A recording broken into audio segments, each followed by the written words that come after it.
নিৰ্বাচনৰ দিন চমু চাপি অহাৰ লগে লগে বিন্দাকান্তি সমষ্টিত কংগ্ৰেছৰ সাংগঠনিক কাম কাজ তৎপৰতাৰে আগবাঢ়িছে। টংগীয়া মাইনৰিটি মণ্ডল কংগ্ৰেছৰ আহ্বানত সংখ্যালঘু জিলা কংগ্ৰেছৰ সভাপতি চাহাবুদ্দিন মজুমদাৰৰ নেতৃত্বত এখন কৰ্মী সভা অনুষ্ঠিত হয়। কেইবা শতাধিক কংগ্ৰেছ কৰ্মী উপস্থিত থকা সভাত জিলা কংগ্ৰেছৰ সভাপতি জিলি চৌধুৰীকে আদি কৰি ভালেমান সংখ্যক কংগ্ৰেছ নেতা উপস্থিত থাকে। এই সভাতে সংখ্যালঘু জিলা কংগ্ৰেছৰ সভাপতি চাহাবুদ্দিন মজুমদাৰে কয় যে এতিয়া কংগ্ৰেছৰ ভাল দিন। মানুহ কংগ্ৰেছমুখী হৈছে, গতিকে বিন্দাকান্দি মাইনৰিটি সমষ্টি মানুহে কংগ্ৰেছত ভোট দিব। এনেদৰে গুৰুত্বপূৰ্ণ মন্তব্য প্ৰদান কৰে। উল্লেখ্য যে এইবাৰ বিন্দাকান্দি সমষ্টিত কংগ্ৰেছৰ টিকটৰ সবল দাবীদাৰ চাহাবুদ্দিন মজুমদাৰে সাধাৰণ ৰাইজৰ মাজত ইতিমধ্যে ব্যাপক সমাদৰ লাভ কৰিবলৈ সক্ষম হৈছে। আচলতে সময়ত ৰাইজে কেনেদৰে আদৰি লয় এয়া লক্ষণীয় হ'ব। নমস্কাৰ।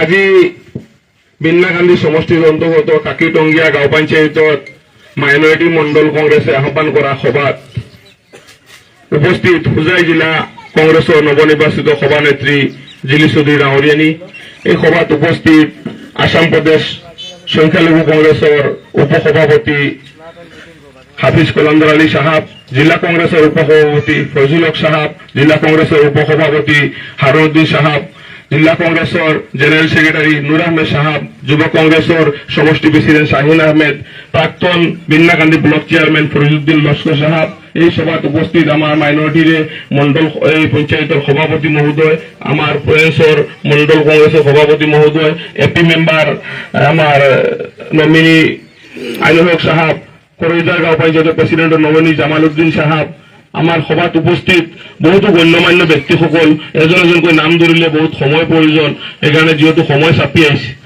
আজি আপোনালোকে জানে যে সন্মুখতে বিধানসভা নিৰ্বাচন 2026 আহি আছে। সেই উপলক্ষে প্ৰত্যেকটা দলৰ সাংগঠনিক কাম কাজ আমি সকলোৱে মজবুত কৰিব লৈছো। যিহেতু মই হোজাই জিলা কংগ্ৰেছৰ সংখ্যালঘু বিভাগৰ এটা দায়িত্বত আছো, সেইকাৰণে মই ভাবো কংগ্ৰেছৰ প্ৰত্যেকটা উইংছে যিহেতু কাম কৰি আছে, মই প্ৰত্যেকটা পঞ্চায়ততে এটা এটা সভা সমিতি পাতি পেলাই কংগ্ৰেছৰ কথাবিলাক ৰাইজৰ মাজত লৈ যাওঁ। অহা বিধানসভা নিৰ্বাচনত আপোনালোকে নতুনকৈ বিন্দাকান্দি সমষ্টিত অন্তৰ্ভুক্ত হৈছে। আমিও পুৰণা যমুনামুখ সমষ্টিৰ এতিয়া বিন্দাকান্দি সমষ্টিত যোৱা কেইটা বছৰমান আপোনালোকৰ এই পঞ্চায়তৰ ৰাইজে কংগ্ৰেছত এককালীনভাৱে ভোট দিয়াৰ কাৰণে আপোনালোকক হিংসা কৰি পেলাই লামডিং সমষ্টিৰ পৰা কাটি পেলাই বিন্দাকান্দি সমষ্টিত অন্তৰ্ভুক্ত কৰাইছে। যিহেতু তেওঁলোকে এই টংগীয়া গাঁও পঞ্চায়তখন লামডিং সমষ্টিৰ অন্তৰ্ভুক্ত থাকিলে তেওঁলোকে জিতাত অসুবিধা হ'ব, সেইকাৰণে আপোনালোকক আমাৰ বিন্দাকান্দি সমষ্টিৰ লগত জিকাই দিছে। আপোনালোকক আমি নতুনকৈ কংগ্ৰেছৰ বিষয়ে ক'বলগীয়া যিহেতু একো নহয়, বিজেপি চৰকাৰখনে বা বিজেপি দলটোৱে আপোনালোকে কংগ্ৰেছত বেছিকৈ ভোট দিয়াৰ কাৰণে আপোনালোকক বিন্দাকান্দিত সোমাই দিছে। যিয়ে নহওক, অহা 26 নিৰ্বাচনত আমি আমাৰ এই টংগীয়া পঞ্চায়তৰ নমস্কাৰ। আজি আমি কাকিটংগীয়া মাইনৰিটি চেলৰ তৰফৰ পৰা মণ্ডল পৰ্যায়ত মিটিং এখন হৈছে আৰু মাইনৰিটি সভাপতি চাহাবুদ্দিন মজুমদাৰ মোক নিমন্ত্ৰণ কৰিছে ডিষ্ট্ৰিক্ট প্ৰেচিডেণ্ট হিচাপে। ইয়াত আমি এটাই উপলব্ধি কৰিব পাৰিছোঁ, ইয়াৰ সকলো মানুহ কংগ্ৰেছৰ লগত আছে। মোৰ এটাই আহ্বান আপোনালোকক যে অহা 26 নিৰ্বাচনত আমি সকলোৱে আমাৰ কংগ্ৰেছ যিজনেই আমাৰ চিতলমাৰীৰ পৰা ছবিৰ আহমেদৰ ৰিপৰ্ট, চিতলমাৰী লাইভ। বৰ্তমান সভাপতি গৌৰৱ গগৈ ডাঙৰীয়াক আমি মনে মনে সকলো জনসাধাৰণে, অসমৰ জনসাধাৰণে মুখ্যমন্ত্ৰী মানি লৈছোঁ। ইতিমধ্যে তেওঁক যাতে মুখ্যমন্ত্ৰী বনাব পাৰোঁ, তাৰ কাৰণে মই হোজাই ডিষ্ট্ৰিক্ট প্ৰেচিডেণ্ট হিচাপে আপোনালোকক আহ্বান জনাওঁ। আপোনালোকৰ সকলোৰে আত্মীয় স্বজন বিন্দাকান্দি ব্লকত আছে, সমষ্টিত আছে, আমাৰ হোজাই সমষ্টিত আছে, আমাৰ লামডিং সমষ্টিত আছে। আপোনালোকে চেষ্টা কৰিব যাতে আমাৰ তিনিওটা সমষ্টি আমি কংগ্ৰেছক যিয়েই প্ৰাৰ্থী হয় আমি তিনিওটা সমষ্টি যাতে গৌৰৱ গগৈ ডাঙৰীয়াক উপহাৰ দিব পাৰোঁ।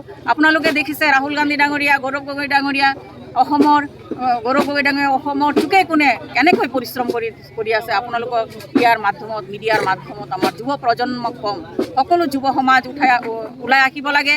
দেখিছে আজি যুৱকসকল জুবিনৰ ফেভাৰত মাত মাতি লকাপত আছে। এনেকুৱা এজন অত্যাচাৰী মুখ্যমন্ত্ৰীৰ পৰা আমি অসমক ৰক্ষা কৰিব লাগে। এইখিনি আপোনালোকৰ মাধ্যমত জনাব বিচাৰিছোঁ। টাই নিৰ্বাচনৰ প্ৰক্ৰিয়া চলি আছে, কি ক'ব? সেইটো কংগ্ৰেছ দলৰ নেতৃত্বত, মোৰ ব্যক্তিগত কোনো নেতৃত্বত নাই। মই যিহেতু মাইনৰিটি জিলা সভাপতি, সেইকাৰণে মই জিলা কংগ্ৰেছৰ আৰু কংগ্ৰেছৰ নেতৃত্বত মিটিংখন হৈ আছে, হয়তো আমাৰ উইন্সৰ। যোৱাবাৰো আপোনালোকে দেখিছে পঞ্চায়ত ইলেকশ্যনৰ আগে আগে গোটেই সমষ্টিত পঞ্চায়তে মিটিং কৰিছোঁ। এইবাৰো আকৌ সন্মুখত নিৰ্বাচন, মই যিহেতু দলে এটা দায়িত্ব দিছে, মোৰ দায়িত্বটো মই পালন কৰি গৈ আছোঁ।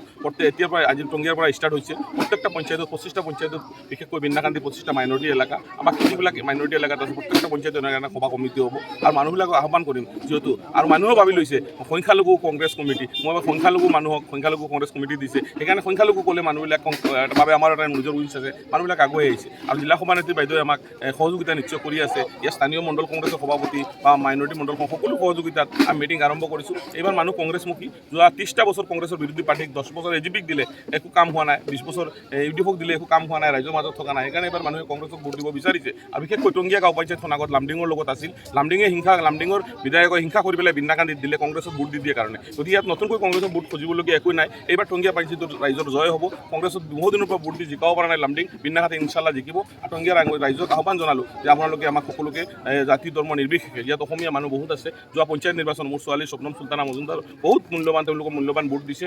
ইয়াত দল আপোনাৰ কংগ্ৰেছকে প্ৰাৰ্থীক ভোট দিছে। আৰু অহা দিনবিলাকত যিহেতু এইটো সমষ্টিত মাইনৰিটি মেজৰিটি সকলোৱে কংগ্ৰেছত ভোট দিব আৰু কংগ্ৰেছক জিকাব। আৰু 26ত আমি অসমৰ মুখ্যমন্ত্ৰী হিচাপে গৌৰৱ গগৈক আমি বিচাৰোঁ, ৰাইজেও বিচাৰে। গতিকে গৌৰৱ গগৈক মুখ্যমন্ত্ৰী বিচাৰোঁতে আমাৰ ইয়াত কংগ্ৰেছৰ টিকেট যোনে পাওক আমি সকলোৱে মিলি পেলাই কংগ্ৰেছৰ MLA এজন বনাব লাগিব। আৰু মই বহুত দিনৰ পৰা লাগি আছোঁ, আপোনালোকে কোৱাৰ ধৰণে 5বাৰমান নিৰ্বাচন খেলিছোঁ, ৱাৰ্ড মেম্বাৰ, প্ৰেচিডেণ্ট, কাউন্সিলৰ, জিলা পৰিষদ। মোৰ বায়'ডাটা চাই পেলাই দলৰ প্ৰতি মোৰো আহ্বান থাকিল যাতে মোক টিকেট দিয়ে। আৰু টিকেট নিদিলেও মই যে কংগ্ৰেছ নকৰোঁ তেনেকুৱা নহয়, যাকে টিকেট দিয়ক মই কংগ্ৰেছৰ লগত আছোঁ।